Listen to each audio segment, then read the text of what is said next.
నమస్తే VBC on TV news కు స్వాగతం. ముందుగా ఈనాటి ముఖ్యాంశాలు. జలవనరుల శాఖపై ఏపీ ముఖ్యమంత్రి సమీక్ష. 7.5 లక్షల ఎకరాల ఆయకట్టుకు సాగునీరు అందించే దిశగా ప్రభుత్వ చర్యలు.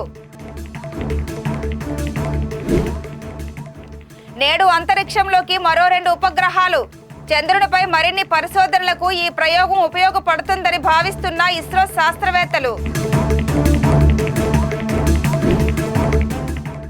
కోడి పందాల నిర్వహణలో చట్టాలను అతిక్రమించొద్దు, నిబంధనలు ఉల్లంఘిస్తే చర్యలు తప్పవంటున్న ఏపీ డిప్యూటీ స్పీకర్. తెలంగాణలో ప్రత్యేక శాసనసభ సమావేశం. దివంగత మాజీ ప్రధాని మన్మోహన్ సింగ్ విగ్రహ ఏర్పాటుపై సీఎం రేవంత్ ప్రతిపాదన. ముఖ్యమంత్రి నారా చంద్రబాబు నాయుడు జలవనరుల శాఖపై సమీక్ష నిర్వహించారు. ఉండవల్లిలోని ఆయన నివాసంలో జరిగిన సమావేశంలో రాష్ట్రాన్ని కరువు రహితంగా మార్చేందుకు ప్రణాళికలపై ఉన్నత స్థాయిలో చర్చలు జరిపారు. వరదల సమయంలో గోదావరి జలాలను బనకచెర్లకు తరలించేందుకు భారీ ప్రాజెక్టుకు రూపకల్పన చేయనున్నారు. అలాగే గోదావరిలో వరదల సమయంలో 280 టీఎంసీల నీటిని కృష్ణా డెల్టాకు రాయలసీమకు తరలించేందుకు ప్రణాళిక రూపొందించాలని నిర్ణయం తీసుకున్నారు. 80 లక్షల మందికి త్రాగునీరు, 7.5 లక్షల ఎకరాల ఆయకట్టుకు సాగునీరు అందించే దిశగా ప్రభుత్వ చర్యలు చేపట్టనుంది. భారత అంతరిక్ష పరిశోధన సంస్థ ఇస్రో శ్రీహరికోట నుండి 2 ఉపగ్రహాలను ప్రయోగించనుంది. ఈ ప్రయోగం పూర్తయ్యాక భారత్ ప్రపంచంలోనే ఈ ఘనత సాధించిన 4వ దేశంగా నిలుస్తుంది. ఇంతవరకు అమెరికా, రష్యా, చైనాలు మాత్రమే ఈ తరహా సాంకేతికతలను సొంతం చేసుకున్నాయి. ఇస్రోకు చెందిన war horse rocket polar satellite launch vehicle 2 ఉపగ్రహాలను 476 కిలోమీటర్ల వృత్తాకార కక్షలోకి నిలుపుతుంది. చంద్రుడి నుండి రాళ్లు, మట్టిని సేకరించడం, చంద్రుని ఉపరితలంపై హోమగామిని దింపడం వంటి అంతరిక్ష పరిశోధనలో భారతదేశ భవిష్యత్తు ప్రయత్నాలకు ఈ మిషన్ ఒక మెట్టు అని నిపుణులు చెబుతున్నారు. వేలాది సంవత్సరాలుగా సంక్రాంతికి కోడి పందాల సంస్కృతి ఉందని, అయితే చట్టాలను అతిక్రమించకుండా కోడి పందాలను కొనసాగించాలని రాష్ట్ర శాసనసభ డిప్యూటీ స్పీకర్ రఘురాం కృష్ణంరాజు అన్నారు. తూర్పుగోదావరి జిల్లా రంగపేట మండలం వడిసిలేరులో నిర్వహించిన రాష్ట్ర స్థాయి ఎడ్లబండ్ల పోటీలకు ముఖ్య అతిథిగా ఆయన హాజరయ్యారు. ఈ సందర్భంగా ఆయన సంక్రాంతి కోడి పందాల విషయంపై మాట్లాడారు. సంక్రాంతి కోడి పందాలు లేకపోతే వివిధ జాతుల కోడి పుంజులు అంతరించిపోతాయని అభిప్రాయపడ్డారు. మనిషిలో పౌరుషాన్ని గుర్తు చేసేవి పందెం కోళ్లని వ్యాఖ్యానించారు. సంక్రాంతి సందర్భంగా ఎడ్ల పందాలు, పొట్టెళ్ల పందాలు, కోడి పందాలు నిర్వహించడం అనాదిగా వస్తున్న సాంప్రదాయమని పేర్కొన్నారు. సంప్రదాయంగా మనకి కోడి పందాలు కూడా సంక్రాంతికి అలవాటు. ఈ పందాలు అనేది లేకపోతే ఆ జాతి కోడి పుంజుల్ని మనం చూడం. మనలో ఒక పౌరుషాన్ని గుర్తు చేయాలి అంటే అది గుర్తు చేసేది పందెం కోడి. సో అటువంటివి మనకి సంస్కృతిలో భాగంగా ఈ ఎడ్ల పోటీలు అవ్వచ్చు, పొట్టేళ్ల పోటీలు అవ్వచ్చు, కోళ్ళ పందాలు అవ్వచ్చు, ఇవన్నీ మన సంస్కృతిలో కొన్ని వేల సంవత్సరాలుగా ఉంది. సో కాబట్టి అటువంటి కల్చర్ని ప్రొటెక్ట్ చేసుకోవాల్సిన బాధ్యత, ప్రోత్సహించాల్సిన బాధ్యత కూడా మన మీద ఉంది. చట్టాలని అతిక్రమించకుండా సంప్రదాయాన్ని, సంస్కృతిని గౌరవించుకోవటం మన బాధ్యతాయుతంగా మన సంప్రదాయ క్రీడల్ని మనం అదొక సంస్కృతిగా భావించి మనం ప్రోత్సహించాలి అనే మీరందరూ కూడా ప్రోత్సహించడానికి మరి ఇంతమంది ఇక్కడికి వచ్చారు. ఇక్కడికి వచ్చిన వాళ్ళందరికీ, అలాగే స్టేజ్ మీద ఉన్న రాజమండ్రి పెద్దలు, అలాగే వివిధ ప్రాంతాల నుంచి ఎవరైతే పశువుల్ని అభిమానిస్తారో, ఇటువంటి సాంప్రదాయ క్రీడల్ని ప్రోత్సహిస్తారో వాళ్ళందరికీ నా హృదయపూర్వక ధన్యవాదాలు తెలియజేసుకుంటూ తెలంగాణ శాసనసభ ప్రత్యేకంగా సమావేశమైంది. ఈ నెల 26న కన్ను మూసిన మాజీ ప్రధాని మన్మోహన్ సింగ్ కు సభ సంతాపం తెలిపింది. సభ ప్రారంభం కాగానే సీఎం రేవంత్ రెడ్డి సంతాప తీర్మానం ప్రవేశపెట్టారు. దేశానికి మన్మోహన్ సింగ్ చేసిన సేవలను సీఎం రేవంత్ గుర్తు చేసుకున్నారు.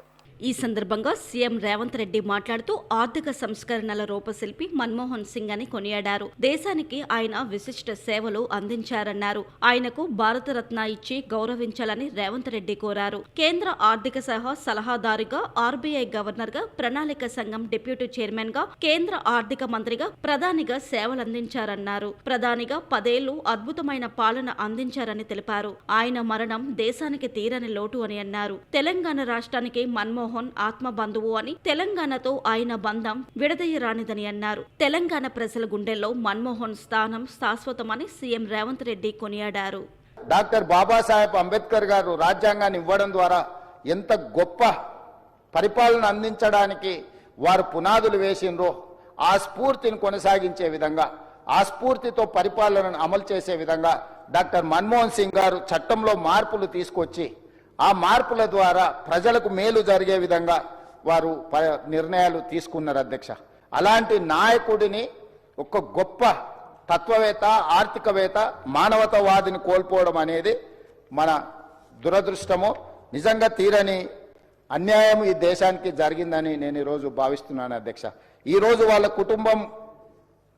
కుటుంబం బాధ కంటే ఈ దేశంలో ఉండే నిరుద్యోగ యువత, ముఖ్యంగా ఈ దేశంలో ఈరోజు ప్రపంచానికే మన మేధా సంపత్తిని ఎగుమతి చేయగలుగుతున్నాము అని అంటే ఈరోజు సరళీకృత విధానాలు తీసుకురావడం ద్వారా మన దగ్గర చదువుకున్న ఇంజనీర్లు కావచ్చు, లేకపోతే మేధావులు కావచ్చు, ఈరోజు ప్రపంచంలో ఐటీ రంగాన్ని శాసించగలుగుతున్నాము అని అంటే వారు తీసుకొచ్చిన సరళీకృత విధానాలతో ఈ దేశంలో చదువుకున్న విద్యార్థులు ప్రపంచ దేశాలనే ఆర్థిక రంగాలలోనే కాకుండా సాంకేతిక రంగాలలో శాసించగలిగే స్థాయికి మనం ఎదిగినము అని అంటే ఇందులో డాక్టర్ మన్మోహన్ సింగ్ గారి యొక్క పాత్ర, వారి యొక్క ఆలోచన విధానాన్ని మనం స్మరించుకోవాల్సిన అవసరం ఉన్నది అధ్యక్ష. ఈ సందర్భంగా ఈ సభలో బ్రహ్మాంజలి పేరుతో విశాఖలో నిర్వహించిన మహాబృంద కూచిపూడి నృత్య ప్రదర్శన మన ప్రాచీన కళల ఔన్నత్యాన్ని చాటి చెప్పింది. భారతీయ సాంప్రదాయ నృత్య సమ్మేళనం 2024 ముగింపు ఉత్సవాలు బీచ్ రోడ్ లోని ఎంజీఎం పార్క్ లో ఘనంగా జరిగాయి. 2000 మందికి పైగా నాట్య కళాకారులు ఈ కార్యక్రమంలో పాల్గొని తమ నైపుణ్యాన్ని ప్రదర్శించారు. కేవలం నృత్య ప్రదర్శన మాత్రమే కాకుండా డాక్యుమెంటేషన్ కు ప్రాధాన్యతనిచ్చి అంతర్జాతీయ స్థాయిలో కళాకారుల ప్రతిభను చాటి చెప్పేందుకు ఇది ఒక పెద్ద ప్రయత్నమని నటరాజ డాన్స్ అకాడమీ నిర్వాహకుడు బత్తిన విక్రమ్ గౌడ్ తెలిపారు. ఇంటర్నేషనల్ ట్రెడిషనల్ డాన్స్ కాంగ్రెస్ 2024 ఈరోజు విశాఖపట్నంలో 3వ రోజు ముగింపు వేడుకలకి సిద్ధంగా ఉంది. సో దీంట్లో భాగంగా ఈ వేడుకల్లో ముందుగా 1500 మంది కూచిపూడి కళాకారులు ఈ సాగరిని సాక్షిగా బీచ్ రోడ్లో ఉన్నటువంటి ఎంజిఎం పార్క్లో కూచిపూడి బ్రహ్మాంజలి నృత్యాంశాన్ని ప్రదర్శించారు. దాని తర్వాత ఇది కూచిపూడి మరియు ఇతర డ్యాన్స్ ఫామ్స్ యొక్క అద్భుతమైనటువంటి గురువుల సమక్షంలో కథక్ వెస్ట్ బెంగాల్ నుంచి, ఒడిస్సీ మనకి సుజాత మహాపాత్ర, అలాగే వీల్స్ ఆన్ క్లాసికల్ డ్యాన్స్ అంటూ న్యూఢిల్లీ నుంచి వచ్చినటువంటి వికలాంగులైనటువంటి డిజబుల్డ్ అండ్ ఎబుల్డ్ పీపుల్ చేస్తున్నటువంటి ఒక అద్భుతమైనటువంటి వీల్స్ ఆన్ క్లాసికల్ డ్యాన్స్ కూడా ఉంది. ఇది కేవలం డ్యాన్స్ ఫెస్టివల్ కాకుండా, పెర్ఫార్మెన్స్ కాకుండా డాక్యుమెంటేషన్, సెమినార్స్, పేపర్ ప్రజెంటేషన్స్ వంటి వివిధ రకాలైనటువంటి ఇంటర్నేషనల్ ఆస్పెక్ట్స్లో జరిగినటువంటి మొట్టమొదటి ఈవెంటు ఇది విశాఖ నగరంలో జరిగింది. ఈరోజు సుమారు 2000 మంది ఆర్టిస్టులతో వివిధ రకాలైనటువంటి ప్రక్రియల్ని ఈరోజు ప్రదర్శించారు. అనకాపల్లి జిల్లా నక్కపల్లిలో ఆర్సెల్ఆర్ మిట్టల్ స్టీల్ ప్లాంట్ ఏర్పాటు చేయాలన్న నిర్ణయాన్ని వ్యతిరేకిస్తూ జనవరి 8న నిరసన కార్యక్రమం చేపట్టనున్నట్టు సిఐటియు వెల్లడించింది. విశాఖ ఉక్కు పరిరక్షణ పోరాట కమిటీ నాయకులతో సమావేశమై కార్యాచరణ ప్రకటించనున్నట్టు సిఐటియు రాష్ట్ర ప్రధాన కార్యదర్శి సిహెచ్ నరసింగరావు తెలిపారు. ఎట్టి పరిస్థితుల్లోనూ నక్కపల్లిలో స్టీల్ ప్లాంట్ కు పర్యావరణ అనుమతులు ఇవ్వకూడదని, ఇస్తే పెద్ద ఎత్తున ఉద్యమిస్తామని చెప్పారు. ప్రభుత్వ రంగంలో ఉన్న స్టీల్ ప్లాంట్ ను కాపాడుకోవాల్సింది పోయి దీనికి ఉన్న మార్కెట్ ను కాజేయాలని కుట్రతో మిట్టల్ స్టీల్ ప్లాంట్ ని తీసుకురావాలని చూస్తున్నారని ఆయన ఆరోపించారు. ఆర్సెల్ఆర్ మిట్టల్ స్టీల్ ప్లాంట్ నక్కపల్లి ప్రాంతానికి పర్యావరణ తీవ్రమైన ప్రమాదం. 2000లోనే పెట్రో కారిడార్ పేరుతో ఆనాడు రిలయన్స్ కోసం చంద్రబాబు నాయుడు విశాఖ చెన్నై కారిడార్ ఏర్పాటు చేయాలని నోటిఫికేషన్ జారీ చేశారు. దాని మీద పబ్లిక్ హీరింగ్ అయింది, అది విఫలమైంది, దాన్ని ఆపేయడం జరిగింది. నక్కపల్లిలో పోర్ట్ పెట్టాలనేటువంటి దానికి వేసినటువంటి త్రిసభ్య కమిటీ కూడా దాన్ని వ్యతిరేకించింది. నక్కపల్లిలో పోర్ట్ ఆగిపోయింది.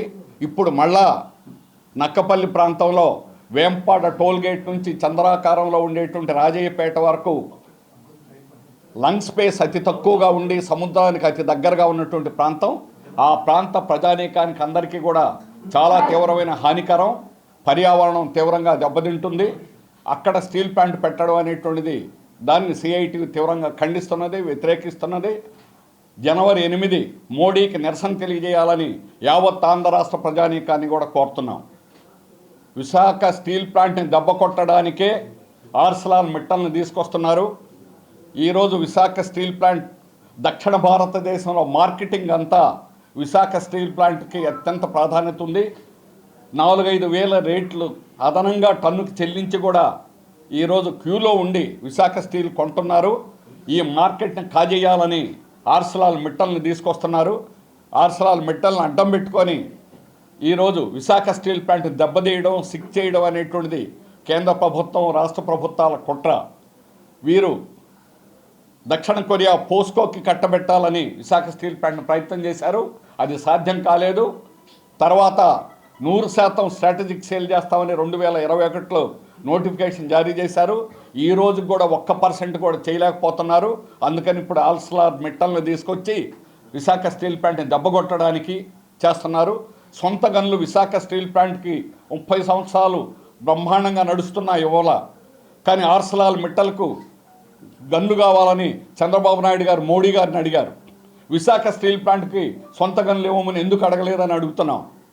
కావాలని విశాఖ స్టీల్ ప్లాంట్ దెబ్బకొట్టడమే ఎన్నికల వరకు ఉపయోగించుకొని ఈరోజు తెప్ప తగిలేసినట్టుగా ఈరోజు విశాఖ స్టీల్ ప్లాంటు ఉత్తరాంధ్ర ప్రజానీకానికి టీడీపీ తీవ్రంగా ద్రోహం చేస్తుంది, తీవ్రంగా అన్యాయం చేస్తుంది.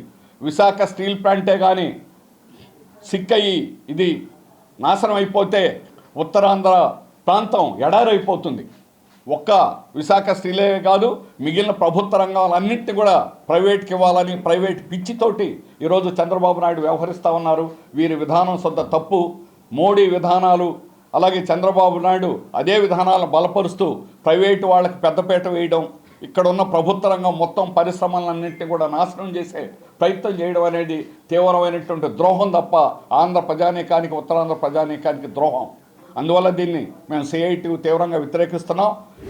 విశాఖలోని పురాతన టర్నర్ సత్రం కేజీహెచ్కు వచ్చే రోగులకు, వారికి తోడుగా వచ్చే వారికి నీడనిచ్చే ఆశ్రయంగా మారబోతుంది. వైద్యం కోసం ఊరు కాని ఊరు వచ్చి బస చేసేందుకు సరైన సదుపాయాలు లేక, హోటళ్లలో ఉండే ఆర్థిక స్తోమత లేక ఇబ్బంది పడే పేద రోగులకు ఒక వరంగా మారబోతుంది. టెన్నర్ చౌల్ట్రీ అనేది 19వ శతాబ్దపు చివరి భాగంలో చేమూడు ప్రాంతానికి చెందిన మహారాజా గోడై నారాయణ గజపతి సంకల్పంతో విశాఖలో రూపుదిద్దుకున్న సత్రం. మొత్తం 13,000 చదరపు గజాల విస్తీర్ణంలో ఉంది. ఏనుగుల తోటగా పిలిచే ఈ ప్రాంతాన్ని ఆయన విరాళంగా ఇచ్చారు. విజయనగరం, బొబ్బిలి, జైపూర్లోని ఇతర రాజులు, జమీందార్లు అంకితం, ఇనుగంటి, ఉప్పలపాటి కుటుంబాలు కూడా దీనికి తమ వంతు సాయం అందించాయి. ఈ సత్రం ఎన్నో ఒడిదుడుకులు ఎదుర్కొంటూ పురాతన చిహ్నంగా కూడా నిలుస్తూ వచ్చింది. ప్రస్తుతం దేవాదాయ ధర్మాదాయ శాఖ ఆధీనంలో ఉంది. ఇప్పుడు ఈ ప్రాంగణం కేజీహెచ్కు అతి సమీపంలో ఉండటంతో తన సేవా తత్పరతను చాటుకోబోతుంది. మొత్తం 300 మంది బస చేసేందుకు అవకాశం ఇక్కడ ఉందని KGH superintendent doctor P Shivanand తెలిపారు. కేజీహెచ్కి వచ్చే పేషెంట్స్తో వచ్చే అటెండెంట్స్ ఉండడానికి కావాల్సిన సదుపాయాలన్నీ కేజీహెచ్ ఏర్పాటు చేయడం అనేది జరిగింది. ఈ కేజీహెచ్లో పేషెంట్స్ ఉండడానికి ఎట్లాగూ వార్డ్స్ ఉంటాయి, కానీ వారిని చూసుకునే అటెండెంట్స్ ఉండడానికి రీసెంట్గా మేము షెడ్స్ అనేవి కొన్ని వార్డ్స్కి ఆనుకునే మేము కట్టడం అనేది జరిగింది. ఆ షెడ్స్ పేషెంట్ అటెండెంట్స్ అందరికీ సరిపోకపోవచ్చు. సో ఇటువంటి పరిస్థితుల్లో వాళ్ళు పేషెంట్ అటెండెంట్స్ వాళ్ళ స్నానపానాలు ఉండడానికి కావాల్సిన విధంగా మనం చౌల్ట్రీ అనేది మనకి టర్నల్ చౌల్ట్రీ ఒకటి మనకి కేజీహెచ్ లోపలే ఉంది. మీరు తప్పకుండా దాన్ని కూడా వినియోగించుకుంటే మీకు బయట ఉండాల్సిన అవసరం ఏమీ ఉండదు. మీరు దాన్ని వినియోగించుకోవాల్సిందిగా ప్రజలందరినీ కోరుకుంటున్నాను. దాని యొక్క కెపాసిటీ మీకు 300 పీపుల్ ఈజీగా పడతారు. దానిని మెయింటైన్ చేస్తున్న వాళ్ళు హరే రామ హరే కృష్ణ మిషన్ వాళ్ళు కాబట్టి మీకు మంచిగా అక్కడ సౌకర్యాలు మీకు అందుతాయి, చక్కగా ఉంటుందని మీకు తెలియజేస్తున్నాను. చంద్రగిరిలో నిరుద్యోగుల సమస్య తీరుస్తామని ఎన్నికలకు ముందు హామీ ఇచ్చామని, ఇచ్చిన హామీ మేరకు జాబ్ మేళా నిర్వహిస్తున్నామని చంద్రగిరి ఎమ్మెల్యే పులివర్తి నాని అన్నారు. ఈ మేరకు ఆయన మీడియా సమావేశం ఏర్పాటు చేశారు.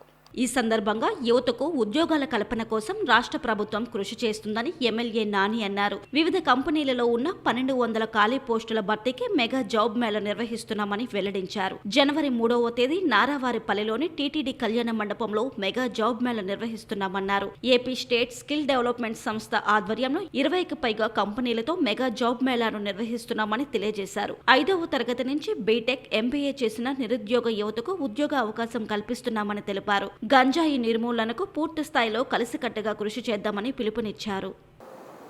తెలుగుదేశం ప్రభుత్వం వచ్చిన వెంటనే చంద్రగిరిలో తెలుగుదేశం పార్టీ ఎమ్మెల్యే అభ్యర్థిగా నన్ను గెలిపిస్తే నిరుద్యోగ సమస్య మ్యాక్సిమం తీరుస్తానని కూడా చెప్పాం. దానిలో బాగా మీరు చూసుంటారు, ఎలక్షన్కి ఒక 15 రోజులు 20 రోజుల ముందు గ్రాండ్ రిజోర్ట్లో కూడా కొన్ని కంపెనీస్ని పెట్టి స్లైడ్స్ వేసి కూడా మీకు చూపించాం. అప్పుడు కూడా కొందరు ఎద్దేవా చేయటం కూడా జరిగింది. మీడియా సోదరులకు అందరూ తెలుసు, అది వాళ్ళ విజ్ఞతగా వదిలేస్తున్నాం. ఈరోజు మా పెద్ద ఆయన ముఖ్యమంత్రి అయిన తర్వాత, డిప్యూటీ సీఎం పవన్ కళ్యాణ్ గారు అయిన తర్వాత, యువతకి మార్గదర్శి అయిన ఐటీ శాఖ మంత్రి నారా లోకేష్ బాబు గారు అయిన తర్వాత, మంత్రి అయిన తర్వాత ఎక్కువగా యువతకు ఉద్యోగాలు ఏమైనా దృష్టి సారిస్తూ నారా లోకేష్ బాబు గారు కూడా ఈ 6 నెలల్లో చాలా బాగా ప్రయత్నాలు చేస్తున్నారు. ఆ ప్రయత్నాల్లో ఒక భాగం చంద్రగిరి నియోజకవర్గంలో ఈరోజు 1200 ఉద్యోగాలు, అన్ని రకాలకు సంబంధించింది ఉద్యోగాలు చంద్రగిరి నియోజకవర్గం కేటాయించడం జరిగింది. దానిలో బాగా జనవరి 3వ తారీఖు నారావారిపల్లిలో ఉన్నటువంటి టీటీడీ కళ్యాణ మండపంలో జాబ్ మేళా నిర్వహిస్తారు. దానికి సుమారు 20 కంపెనీలు వస్తాయి. దీంట్లో సాఫ్ట్వేర్ కంపెనీలు ఒక 2, జెన్పాక్ట్, టెక్ వర్క్స్ అని, అదేవిధంగా బీపీఓస్ 3, దానికి ఆస్టివా solution private limited, Just Dial, cool man service అని, అదేవిధంగా సిసిటీకి సంబంధించినటువంటి Isuzu motors India limited, wheels India limited, Dixon technologies, Apache footwear and private limited, Amara Raja group, Amara Raja engineering and mobility limited, Malladi drugs pharmaceutical limited, Panasonic life solution India limited,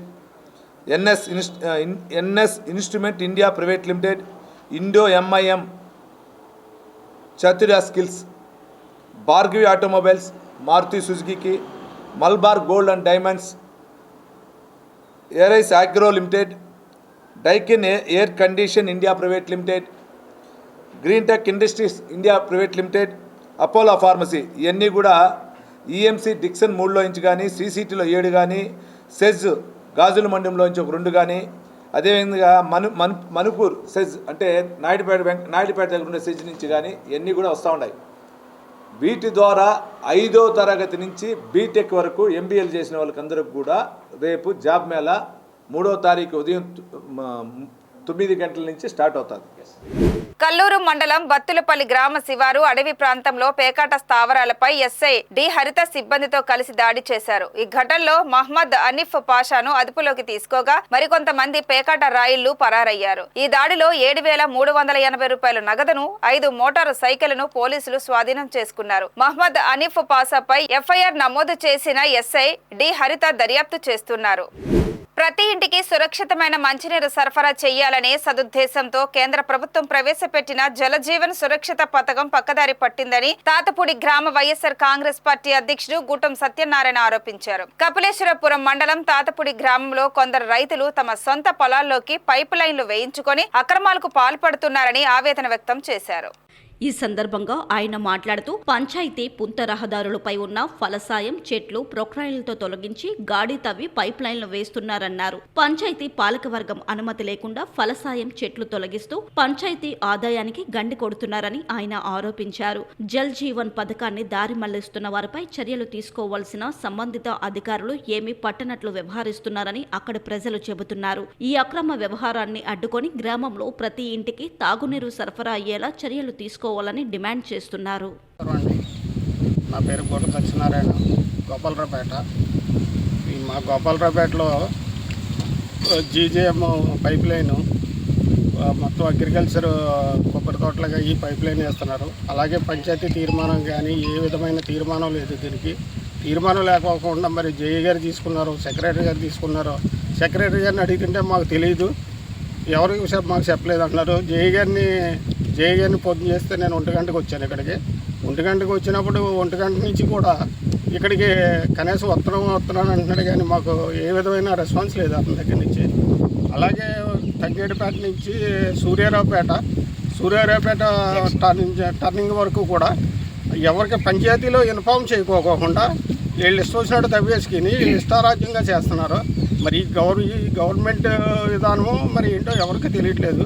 గ్రామ ప్రజలకి ఇలాగ కొబ్బరిదారులకు నీరు పెడితే ఈ విధమైన గోపాలరావుపేటకి ఏ విధమైన సుప్ప నీరు ఉండదు. అలాగే తంగేడిపేట నుంచి సూర్యారావుపేట కూడా అదే పరిస్థితి. అక్కడ ఏ విధమైన ఇల్లు లేవు. ఇల్లు లేకపోయినా కానీ పైప్ లైన్ ఇస్తున్నారు. పైప్ లైన్ ఇచ్చి పాకలు పెడతారట. మరి దీని సర్క్యులర్ ఉందో ఏదుందో మరి తెలియట్లేదు. ఈ విధంగా కనీసం పంచాయతీకైనా కానీ సర్పంచ్ గారికి కానీ ఈ సెక్రటరీకి కానీ ఏ విధమైన మాకు ఇన్ఫర్మేషన్ ఇవ్వట్లేదు. అలాగే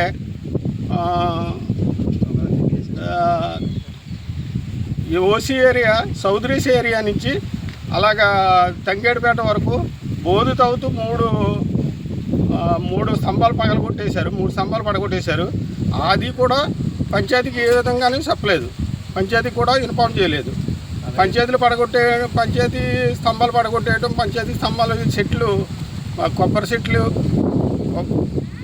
చెట్లు మొత్తం నరికేశారు. కొబ్బరి చెట్లు నరికేశారు, పంచ చెట్లు నరికేశారు. పంచాయతీకి వచ్చే ఆదాయం గండి కొడుతున్నారు. వీళ్ళు ఇష్టం వచ్చినట్టు చేస్తున్నారు. మరి పరిపాలన ఏంటో, ఈ విధానం ఏంటో ఏమీ తెలియట్లేదు.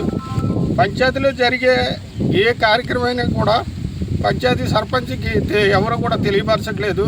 వాళ్ళు టీడీపీ నాయకులు వచ్చే వాళ్ళే చేసుకోవటం పంచాయతీకి ఏ విధంగా మీటింగ్ పెట్టినా కానీ పంచాయతీలో కార్యక్రమాలు, పార్టీ కార్యక్రమాలు కూడా పంచాయతీలోనే చేస్తున్నారు వీళ్ళు. ఇది న్యాయమేనా అని అడుగుతున్నాను నేను. వైఎస్ఆర్సీపీ శ్రీకాకుళం పార్లమెంటరీ నియోజకవర్గం పరిశీలకులు తమ్మినేని సీతారాం తనయుడు యువనేత చిరంజీవి నాగ్కు ఇటీవల హైదరాబాద్ లో శస్త్రచికిత్స జరిగింది. 2 రోజుల క్రితం స్వగృహం ఆమదాల వలసకు చేరుకున్న చిరంజీవి నాగ్ను ఎమ్మెల్సీ బొత్స సత్యనారాయణ పరామర్శించారు. ఆయన ఆరోగ్య పరిస్థితిని అడిగి తెలుసుకున్నారు. ఆరోగ్యపరమైన జాగ్రత్తలు పాటించాలని సూచించారు. మునుపటిలా ప్రజా క్షేత్రంలో పార్టీ కార్యక్రమాల్లో ముఖ్య భూమిక పోషించాలని కోరారు. ప్రస్తుతం పార్టీ స్థితిగతులతో పాటు భవిష్యత్తులో అనుసరించాల్సిన చర్యలపై మాజీ సభాపతి తమ్మినేని సీతారాంతో ఎమ్మెల్సీ బొత్స చర్చించారు. తూర్పుగోదావరి జిల్లా రంగంపేట మండలం వడిసిలేరులో జిఎస్ఎల్ ఆసుపత్రి చైర్మన్ గని భాస్కర్రావు ఆధ్వర్యంలో గన్ని సత్యనారాయణ మూర్తి స్మారక రాష్ట్ర స్థాయి ఎడ్లబండ్ల పోటీలు ఘనంగా ప్రారంభమయ్యాయి. మంత్రి కందుల దుర్గేష్, మాజీ ఉప ముఖ్యమంత్రి నిమ్మకాయల చినరాజప్పతో పాటు పలువురు ప్రముఖులు ఈ కార్యక్రమంలో పాల్గొన్నారు. వడిసిలేరులోని గన్ని ఆయిల్ ఫామ్ తోటలో ఏర్పాటు చేసిన ఎడ్లబండ్ల రణరంగంలో నువ్వా నేనా అన్నట్లుగా పోటీలు హోరాహోరీగా కొనసాగాయి. 1600 మీటర్లు, 1000 మీటర్ల విభాగాల్లో జరిగిన పోటీల్లో 80 జతల ఎద్దులు పాల్గొన్నాయి. సత్యబాబు గారు ధర్మవరం వారి యొక్క జత ప్రదర్శన సిద్ధంగా ఉన్నారు. ధర్మవరం గ్రామం వారి యొక్క జత ప్రదర్శన సిద్ధంగా ఉన్నాయి.